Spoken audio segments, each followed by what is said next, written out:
minutinho gravando. Vou compartilhar aqui minha tela. Bem, chegamos na nossa 13ª semana de aula do segundo semestre de 2020. 2020 ainda está se arrastando, parece que não acaba esse ano. Hoje estamos vivendo 2020S, parece que não acaba. E a gente vai continuar falando de física moderna, né? A segunda parte de física moderna essa semana. E o nosso foco principal essa semana tinha, no planejamento original, tinha muito mais coisa mesmo para falar essa semana. Só que, por conta do que eu vi semana passada, né, que eu acabo me empolgando para falar sobre os assuntos de física moderna, eu acabei selecionando aqui os 3 principais tópicos que guiaram o desenvolvimento da física moderna e meio que solidificaram essa área como sendo uma área da física, né, como vários outros desdobramentos da física moderna ainda são possíveis a gente dar uma visualizada, mas como ficar tentando dar todo o conteúdo acaba só dificultando a nossa vida, eu acabei selecionando 3 tópicos aqui. Primeiro, radiação do corpo negro, a gente vai falar, lembra que eu tinha comentado para vocês na aula de origens da física moderna, que o surgimento da física moderna, ele veio de 2 probleminhas que a física tinha lá no início dos anos 1900. Né? O primeiro estava relacionado com a falha dos experimentos de Michelson e Morley, na tentativa de provar a existência do éter, e foi justamente essa falha que acabou levando ao desenvolvimento da física relativística, e o outro foi o problema da radiação do corpo negro, que deu origem ao que a gente chama hoje de física quântica, né? Só respondendo o que está rolando aqui no chat, né? Pelo menos o que a gente sabe até agora sobre como vai ser o ano 2021 o primeiro semestre provavelmente vai seguir exatamente o mesmo modelo que a gente está seguindo agora, de ensino completamente remoto, tendo em vista que a gente ainda não tem nenhuma garantia de segurança sanitária para levar vocês de volta para o campus.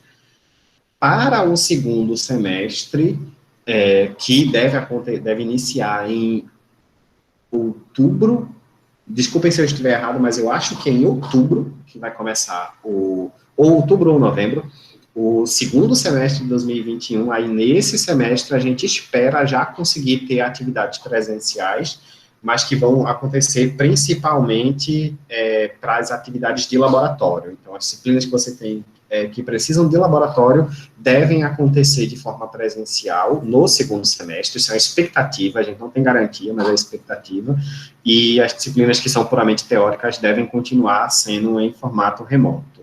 Vai continuar sendo em módulo? Vai sim.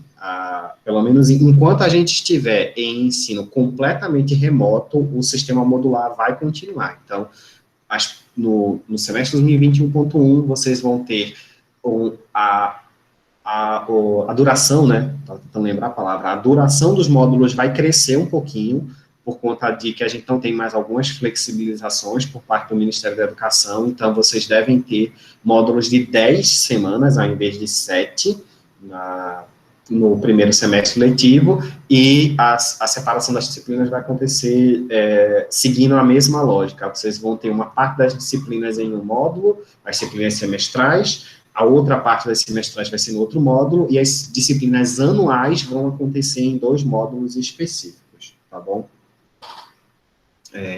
E aí, bem, voltando aqui para o conteúdo da aula de hoje, né, vamos começar falando sobre a radiação do corpo negro, explicar um pouquinho melhor o que ela é, de onde é que veio a preocupação dos físicos com ela, e avançamos para a teoria dos quanta, que é a solução do problema que se tinha para a explicação do corpo negro, e finalizamos com o estudo do efeito fotoelétrico, que se baseia na teoria dos quanta também, tá bom? Vamos começar aqui com radiação do corpo negro. Por que gerava problema, né, naquela fase? Primeiro, vamos tentar entender o que é um corpo negro, né?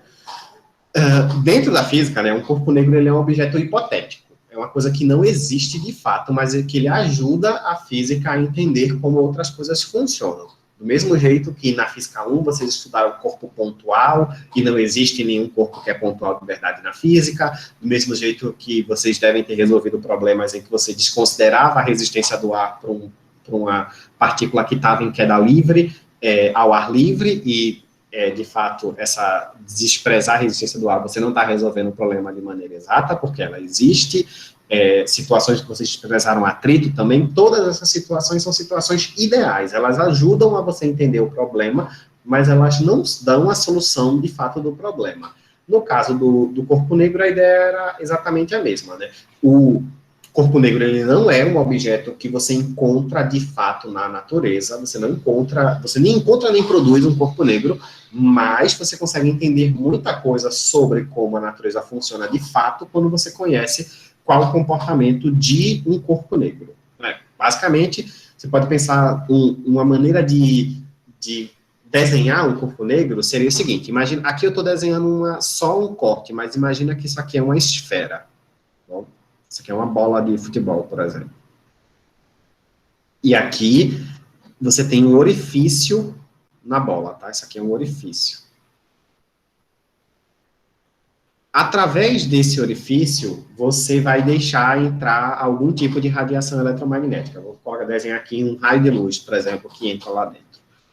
O que acontece? Por dentro dessa esfera, toda essa camada aqui interna, interna, ela é refletora.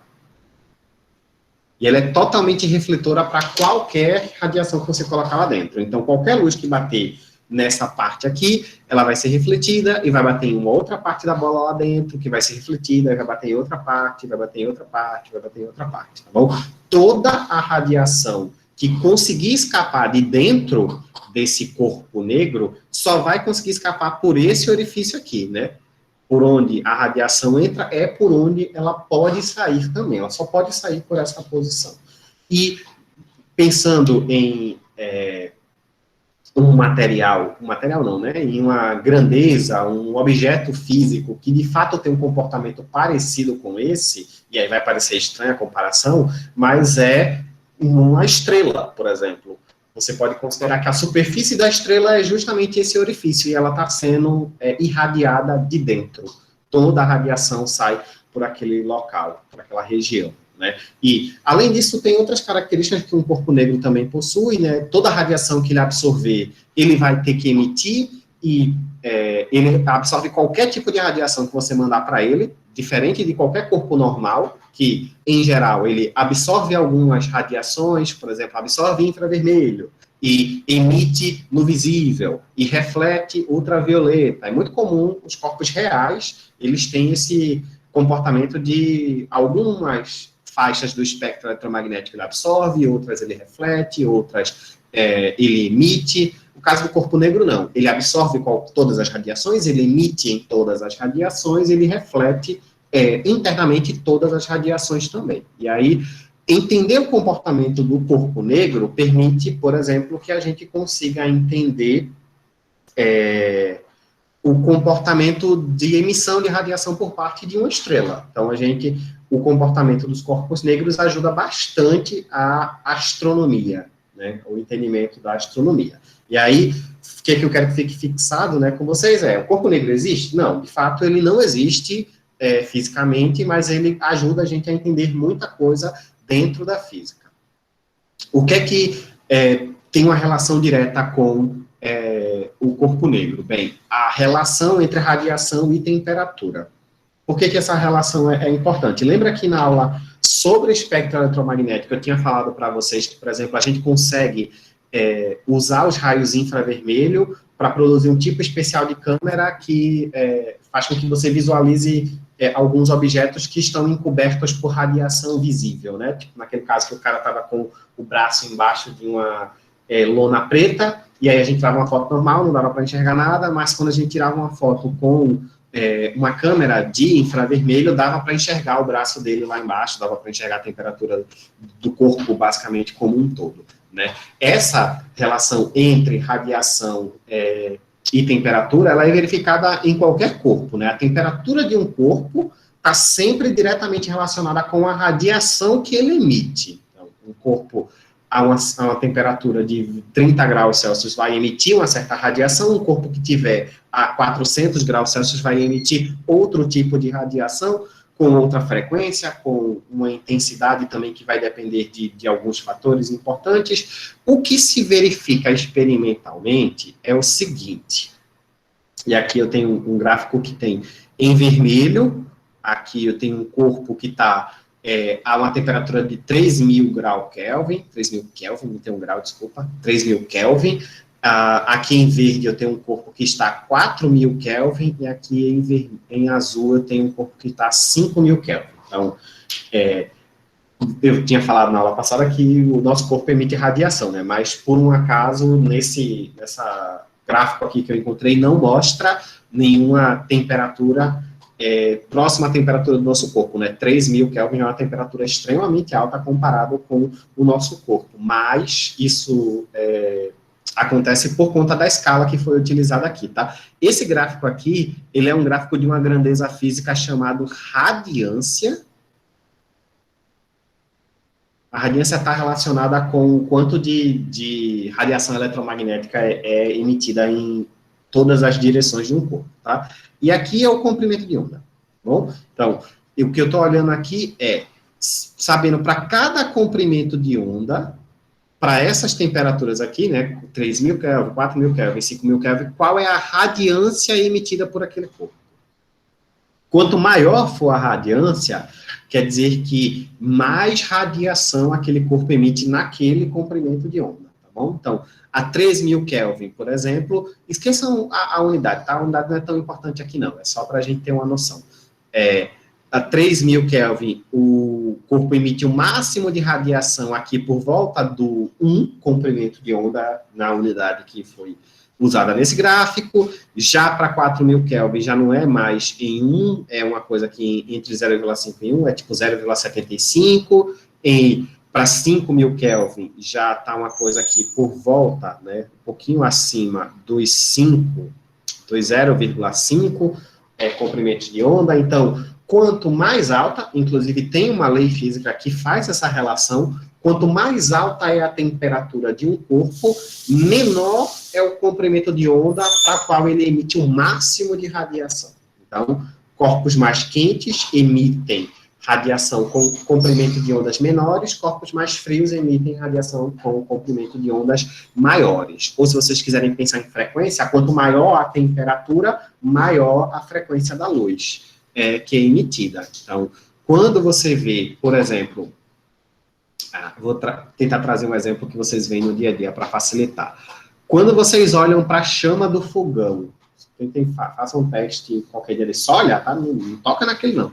Ó, vocês olham para a chama do fogão, provavelmente lá próximo à boca do fogão, mas tem a chama aqui, eu não sei desenhar fogo, desculpa, aqui provavelmente na região mais próxima da boca, você vai enxergar aqui, ó, uma chama que é azulada. E se você deixar ele solto, nessa região aqui mais de cima, você vai enxergar uma chama que é amarelada. Isso é mais ou menos essa a característica que a chama de um fogão tipicamente vai ter. Ela é azulada na parte de baixo, está mais próximo da boca, e mais amarelada em cima. Qual dessas duas partes você acha que está mais quente? Não tentem medir essa temperatura não, por favor. Né? Nem com o termômetro que vocês têm em casa que não vai dar certo. Mas qual das regiões deve estar mais quente? Vamos pensar um pouquinho fisicamente, né? Como eu estou dizendo aqui, ó, esse gráfico aqui já dá essa visão para a gente, que quanto maior a temperatura, maior é a frequência, ou menor o comprimento de onda, e o comprimento de onda do azul, para constar, ele é menor do que o comprimento de onda do amarelo. Vocês conseguem inferir qual dos dois deve estar mais quente? Não, então vamos lá. O azul tem um comprimento de onda menor, quer dizer que o azul está mais para o lado de cá, né?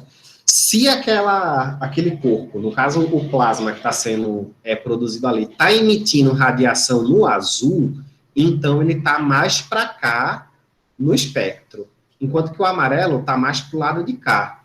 Bem, quanto mais para a direita eu estou, menor é o comprimento de onda, e quanto menor o comprimento de onda, maior é o comprimento de onda, e quanto maior o comprimento de onda, menor é a temperatura. Quer dizer que a temperatura aqui, ó, é maior.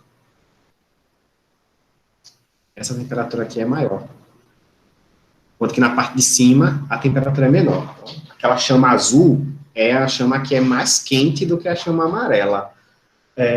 Eu não sei se aqui chegou a ter essa propaganda, mas lá em Pernambuco tinha muito uma propaganda de uma marca específica de gás que eles enfatizavam que a chama deles era mais azul. Né? Eles tinham uma chama mais azul, e inclusive por conta disso eles pintavam os botijões de gás de azul, né, para diferenciar das outras marcas. E ter a chama mais azul significa justamente que ele produz uma temperatura mais alta. Então, em tese, aquela chama é mais eficiente do que a chama de um fogão, que é mais amarela. Principalmente, e quanto mais amarela ela tiver, significa que mais mistura de outras coisas tem no gás butano, que é utilizado dentro do fogão. Né? Então, esse azulado aqui era um sinal de mais qualidade daquele gás em específico, e, de fato, ele está relacionado com o fato de que você consegue esquentar a panela melhor quando você tem uma chama azul, tá bom? Esse picozinho aqui de emissão de temperatura, ó, inclusive tem uma lei física também que diz onde é que está o pico, uma lei clássica chamada lei de Wien. Espero saber escrever, eu acho que é assim que se escreve o nome dele. E ele diz assim, que o comprimento de onda máximo que uma radiação, um certo corpo vai emitir, multiplicado pela temperatura dele, é uma constante. Eu não vou lembrar o valor dessa constante agora, desculpa. Eu esqueci de anotar e não trouxe. Mas é assim, como o produto é uma constante, se eu aumento o comprimento de onda, eu diminuo a temperatura. Então, é justamente o que está acontecendo aqui. Essa faixinha que está desenhada aqui, ó, está dizendo para a gente justamente a região do espectro visível. Então, quando você começa a enxergar alguma luz sendo emitida de um objeto que está aquecido, significa que provavelmente a temperatura dele já passou dos 4.000 Kelvin. Né? Então, dos 4.000 Kelvin até uma coisa em torno dos, sei lá, 10.000 Kelvin, eu acredito, a radiação que está associada à temperatura do corpo, ela é visível. E é assim que a gente consegue saber, por exemplo, que o Sol tem temperaturas ali na coroa em torno dos 5.000 graus Kelvin, justamente 5.000 Kelvin, justamente porque a gente enxerga a frequência de luz que é emitida, o pico de luz que é emitida do Sol está em torno dessa temperatura. E aí conseguimos relacionar a temperatura com a radiação que é emitida, né? O grande problema desses resultados experimentais aqui, ó, esses gráficos são de medidas experimentais, é que a teoria eletromagnética, aquela mesma teoria de Maxwell que foi a teoria responsável por seus conflitos com a mecânica clássica gerar a solução de Einstein, né, da relatividade, que corrigiu a mecânica de Newton, né, gerou a mecânica relativística, corrigindo a mecânica de Newton. O mesmo eletromagnetismo que lá atrás se demonstrou estar certo, aqui ele não descrevia direito os dados experimentais. Essa curva aqui em preto, ó, era a previsão do eletromagnetismo clássico. Deixar aqui escrito, isso tem que lembrar depois. Né? Isso era o que o eletromagnetismo clássico previa, que basicamente o que ele previa é que quanto menor fosse o comprimento de onda, mais radiação o corpo deveria emitir, tá bom? Então, essa previsão não se verificava experimentalmente e era uma coisa que se precisava corrigir. Não faz sentido a gente ter uma teoria eletromagnética que funciona em diversos contextos já provados experimentalmente em algo que, pelo menos em tese, parecia ser tão simples quanto a relação temperatura radiação, as coisas não batessem, estariam basicamente erradas, né? Essa correção aqui, eu esqueci que tinha uma setinha mostrando, né? Esse problema da emissão ir aumentando com a diminuição do comprimento de onda, ou se preferir, quanto maior a frequência, maior a radiação que estava sendo emitida gerou um conflito nas ideias da física que recebeu um nome chamado catástrofe do ultravioleta. Por que a catástrofe do ultravioleta? Justamente porque, baseado no comportamento clássico, quanto mais próximo do ultravioleta a gente tivesse no espectro, mais radiação ia ser emitida. O que significaria, basicamente, que todos os corpos deveriam emitir uma quantidade praticamente infinita de radiação ultravioleta, em teoria, né, usando o eletromagnetismo clássico, né, a radiância ia variar com a frequência usando esta expressão. Lembra que eu tinha falado já há algum tempo que ia aparecer muitas equações e vocês não precisavam se preocupar muito com essa parte matemática. Mas eu preciso apresentá-las para a gente enxergar. E essa era a variação da radiância com a frequência, né? Então, basicamente, a radiância deveria aumentar com o quadrado da frequência. Quanto maior fosse a frequência, mais radiância deveria ter. E aí, ter mais radiância, se você fizer uma continha ali que a gente vai se preocupar em fazer agora, significa que você tem mais intensidade. Então, quanto maior a frequência, maior a intensidade da onda eletromagnética que era emitida. E essa expressão que aparece aqui, ó, é chamada lei de Rayleigh-Jeans. A lei de Rayleigh-Jeans é uma lei errada, né? Basicamente, esse é o resumo do que a lei de Rayleigh-Jeans de fato. Ela previa como é que a radiância de um corpo negro deveria se comportar, mas ela não bate com o resultado experimental. Então, essa lei está, de fato, errada. Ela não descreve o comportamento adequado. A lei de Rayleigh-Jeans é justamente a que dá esse comportamento aqui, ó, esse gráfico em preto, na região. Então, quanto maior fosse a frequência, né, e aí para o lado de cá, você anda para o lado de cá, a frequência está aumentando, né, você tem uma frequência maior, então quanto maior for a frequência, mais radiância o corpo emite. E aí aqui aparece uma constantezinha KB, que vai ser interessante para a gente mais na frente, e é chamada constante de Boltzmann. E essa constante aqui, ela tem origem lá na termodinâmica. Lembra que eu tinha comentado, né? A termodinâmica foi uma das que conseguiu sair ilesa na briga dos pilares da física clássica, né? Ela tinha seus resultados obtidos quase que em sua totalidade da experiência, né? A termodinâmica, ela é uma das ciências que ela segue o caminho contrário da maioria das teorias da física. A relatividade, mecânica clássica, eletromagnetismo, todos eles têm a grande maioria das teorias foram desenvolvidas como previsões teóricas que foram confirmadas e aí garantiram a validade da teoria. A termodinâmica, ela basicamente seguiu o caminho contrário, tanto que ela é chamada uma ciência fenomenológica, uma ciência que parte da observação dos fenômenos e cria leis para explicar um fenômeno específico, e essas pequenas leis que iam explicando um fenômeno ou dois fenômenos foram se juntando para formar o corpo teórico da termodinâmica. E talvez por conta disso ela é a ciência que menos encontrou inconsistência com as outras teorias ao longo do tempo, justamente porque ela partiu da prática, né? Ela parte de um fenômeno, explica aquele fenômeno, e aí você vai juntando pequenas explicações do fenômeno para compor uma teoria maior. Essa constante de Boltzmann, ela está bastante presente no estudo microscópico da termodinâmica, né? O entendimento do que é a própria temperatura, por exemplo, esse KB aqui, ele está relacionado intimamente com a definição do que é temperatura a nível microscópico, né? A nível macroscópico é outra história, mas a nível microscópico, a constante de Boltzmann está relacionada com o quanto de energia cinética uma certa molécula vai possuir para cada grau de temperatura que ela estiver. Bom, então, o problema da catástrofe do ultravioleta não é algo que aconteceu experimentalmente, né? Ela é só uma previsão teórica. O eletromagnetismo clássico previa, em sua teoria, essa tal catástrofe do ultravioleta, mas ela nunca foi verificada experimentalmente. Aí, o que aconteceu? Para tentar resolver o problema da teoria eletromagnética clássica, é que surgiu o que a gente chama de teoria dos quanta.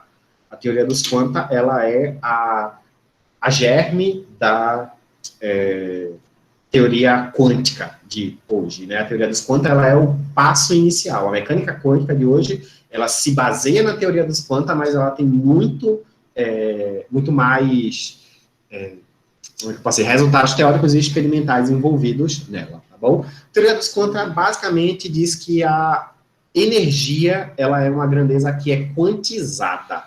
O que é quantizada? No sentido da física, né? Significa que ela é uma quantidade que não vem de maneira contínua, que você não pode ter energia em quantidades do tamanho que você quiser. A energia, ela precisa ser múltiplas de uma certa quantidade. Basicamente, a gente fala também que a energia, ela é entregue, e ela é trocada entre os corpos em pequenos pacotes, né? O grande fundador da teoria quântica foi Max Planck, né, que ali por volta do início dos anos 1900, desenvolveu a hipótese de que a radiação emitida ou absorvida em pacotes de energia, e cada um desses pacotes é chamado de quantum. Né? Quantum, com um M aqui no final. Quantum significa pacote, quantidade, né, uma certa quantidade, e o quanta, né, falei que a teoria dos quanta é o plural de quantum, em latim, né, é o termo que a gente usa. Então, quanta é o plural de quantum, que é um pacote de energia. E aí, ele é o dono da constante de Planck? Não é bem o dono, né? A constante foi batizada em homenagem a ele. Uma coisa, inclusive, que algumas vezes me propus a procurar e ainda não encontrei, qual era o nome que Planck dava para a constante de Planck na época dele. Porque o nome constante de Planck veio depois. Não veio no momento do desenvolvimento da teoria. Depois eu quero dar uma olhadinha qual era o nome que ele dava na época. Né? A questão é a seguinte: de acordo com Planck, a energia qualquer que for absorvida ou emitida, ela tem que ser múltipla de uma certa quantidade, H, multiplicada pela frequência da radiação que está sendo emitida. Essa é a energia de um quantum. Existem, aí uma coisa importante, né? Todos os quantum de energia têm exatamente o mesmo tamanho, isso tem a mesma quantidade de energia? E a resposta é não. Cada frequência de radiação tem o quantum com o seu próprio valor. Que valor é esse? É H, que é a constante de Planck, vezes a frequência. A constante de Planck é esse númerozinho aqui, ó, 6,6 vezes 10 a menos 34 joules segundo. Então, a constante de Planck, ela mede uma quantidade muito, mas muito pequena para os padrões da física, até da época em que ela foi proposta. Então, no momento em que Planck propôs a teoria dos quanta, ainda não era possível fazer uma medida que identificasse o valor da constante de Planck de maneira experimental. Então, o resultado que ele propôs foi baseado em resultados experimentais indiretos e em o resultado teórico mesmo. Por um acaso, Max Planck, ele não era só físico, ele era matemático. Inclusive, muita gente faz alguns comentários dizendo que Max Planck realmente foi alguém que lutou para ganhar o Nobel que ele ganhou, porque ele tentou em diversas áreas diferentes, fez diversos trabalhos muito proeminentes, mas não conseguiu na área da física, e acabou que o trabalho que ele conseguiu foi muito mais matemático do que físico. Já vocês vão entender melhor por que eu estou dizendo isso. A constante de Planck, por ser uma grandeza muito pequena, demorou muito para ela ser medida com precisão. Né? Então, a proposição de que a energia era dividida em pequenos pacotes, isso lembra, vou trazer um pouquinho da memória do que a gente já estudou antes. Quando a gente estava estudando ondas, não na parte específica de ondas eletromagnéticas, mas antes, na ondulatória, eu tinha falado para vocês que uma das características mais importantes das ondas é que elas transportam energia sem transportar matéria. Naquele momento, a gente não se preocupou com como é que essa energia é transportada, mas o pensamento da física até o desenvolvimento da teoria dos quanta era o seguinte, que uma onda, ela transporta energia de forma contínua, ou seja, ao passar do tempo, se você for olhar para um gráfico, seja na escala que for, da energia que foi entregue por uma certa onda ao longo do tempo, esse gráfico devia ser assim, ó, uma linha reta. Não obrigatoriamente uma linha reta, mas uma linha suave. De acordo, isso aqui é o clássico, né? De acordo com a teoria quântica, essa visão aqui foi modificada para a seguinte: a energia, se você conseguir fazer medidas de escala pequena o suficiente, a energia obtida por um corpo, ela varia assim, ó.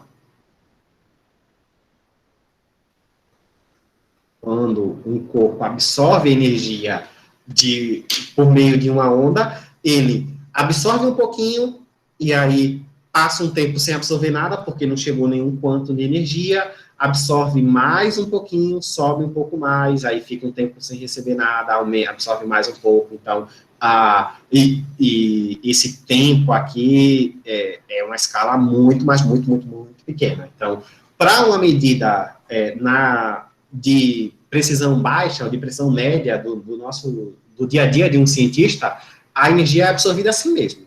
Parece que é contínuo. Mas se você conseguir diminuir o suficiente a sua escala de medidas, tanto de energia quanto de tempo, você vai enxergar que a energia, na verdade, ela vai subindo uns degrauzinhos. Esses degraus vêm justamente do fato de que cada pacote de energia está sendo absorvido. Eu coloquei aqui os pacotes mais ou menos como se tivesse o mesmo tamanho, mas se você colocar um corpo para receber radiação com frequências diferentes, por exemplo, esses pacotes, esses degraus, não vão ter obrigatoriamente o mesmo tamanho, tá bom? Eles podem ter o seu tamanho variando ao longo do tempo. E aí, basicamente, essa foi o início da teoria quântica. Primeiro passo foi: a energia não é absorvida de forma contínua, mas sim em pequenos pacotes de energia. Esses pacotes de energia são chamados de quanto, tá bom? E aí, com essa ideia de que a energia era absorvida em pequenos pacotes, Planck foi capaz de corrigir aquela lei de Rayleigh-Jeans. Lembra? Eu tinha comentado que ela estava errada, né? No eletromagnetismo clássico, essa equação aqui, ela é obtida partindo do pressuposto de que a energia da radiação é absorvida de forma contínua.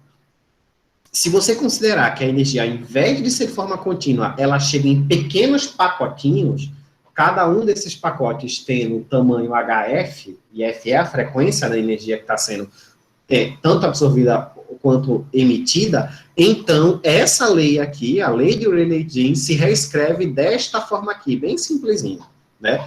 Antes era uma frequência que era uma radiância que simplesmente aumentava com o quadrado da frequência.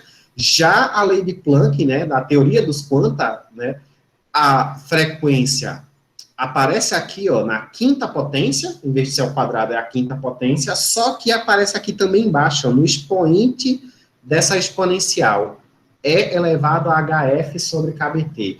Esse comportamento aqui é justamente o comportamento que consegue descrever os dados experimentais. Então, basicamente, o que Planck precisou fazer para corrigir a previsão teórica do eletromagnetismo clássico foi simplesmente: olha, esquece essa ideia de que a onda transmite energia de uma maneira contínua e pensa na energia que está sendo emitida ou absorvida na forma de radiação como sendo um conjunto de pacotinhos de energia, cada um desses pacotes tendo uma quantidade bem definida de energia, e essa quantidade é igual a HF. E se a gente pensar a energia como sendo emitida ou absorvida nesses pequenos pacotinhos, aí depois de algumas contas que a gente não vai fazer aqui, tá? Não precisa se preocupar com isso, mas depois de algumas contas a gente consegue verificar que a radiância emitida por um corpo negro, ao invés de ser dada pela lei de Rayleigh-Jeans, é dada por esta expressão aqui. Essa aqui é a chamada lei de Planck, tá bom? Ela descreve não só o comportamento da radiância, como tendo um comportamento que cresce até uma determinada frequência. E que frequência é essa? É uma frequência que pode ser determinada por um cálculo simples, direto dessa expressão aqui, essa expressão matemática. Tem como fazer essa conta. A gente não vai fazer aqui por conta das ferramentas matemáticas que precisa para isso, mas dá para pegar direto nessa equação aqui e fazer um processo chamado de derivação, e a partir da derivação descobrir qual é a frequência máxima, ou seja, esta lei aqui de Planck consegue, você derivando ela, dá para obter aquela lei de Wien que eu comentei, porque ela descreve bem os resultados experimentais, porque ela fala só onde está o máximo de emissão de radiação para um corpo. Então, ela descreve a lei de Wien e é a lei que se ajusta perfeitamente, aí o perfeitamente, claro que depende da sua precisão experimental, né, mas descreve de forma muito boa o comportamento da radiância de um corpo negro. Então, basicamente, o que se percebeu foi, ok, então, a radiação, ela deve ser vista como sendo emitida em pequenos pacotes. A grande questão, e aí o que acontece é o seguinte, radiação é emitida e absorvida em quantidades que é múltiplas de HF. Do mesmo a forma como eu falei que existe um conjunto de pequenos pacotes, esses pacotes precisam vir em quantidades inteiras. Significa que, se você tem um pacotinho, e aí eu vou dar um número aqui fictício, só para a gente conseguir enxergar melhor, se os pacotes de energia de uma certa frequência tiverem uma quantidade de 10 unidades de energia, não importa que unidade de energia é essa, significa que nenhum corpo, nenhum elétron no átomo, por exemplo, pode absorver energia naquela frequência que tenha uma quantidade 5, por exemplo. Ele não vai conseguir absorver 5 unidades de energia para aquela radiação de frequência.